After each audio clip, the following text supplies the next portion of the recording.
Hello everyone. आज आम्ही गेलो होतो पुण्याच्या दगडूशेठ हलवाई गणपती मंदिरात. आमचा हा प्लॅन ना खरं तर अचानकच झाला होता. त्यामुळे आम्ही घरातूनच जरा उशिरा निघालो आणि मग आम्हाला हे ट्रॅफिकसुद्धा मिळालं होतं.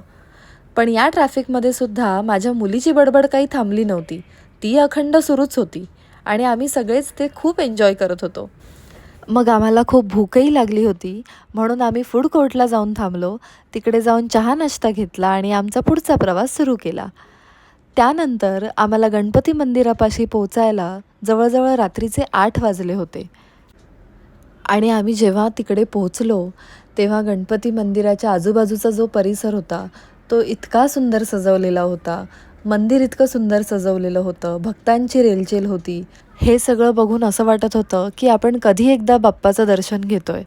त्यानंतर मग आम्ही नारळ घेतले, फुलं घेतली, बाप्पासाठी प्रसाद घेतला आणि रांगेच्या दिशेने निघालो. आणि मग आम्ही मंदिरात जाऊन पोहोचलो. मंदिरात पोहोचल्यानंतर समोर गणपती बाप्पाची इतकी सुंदर मूर्ती आल्यावर इतकं छान वाटत होतं की काय सांगू. मग आम्ही दर्शन घेतलं आणि आतमध्ये आरतीही सुरू होती, तीही आम्हाला मिळाली. त्यानंतर आम्ही तीर्थप्रसाद घेतला आणि तसंच मंदिराच्या बाहेर निघालो. मंदिरात फोटोज आणि व्हिडिओज अलाउड नव्हते, सो ते मी नाही कॅप्चर केले. आम्ही बाहेर आलो आणि ते फोटोज व्हिडिओज घेण्याचा प्रयत्न केला आहे. बाय.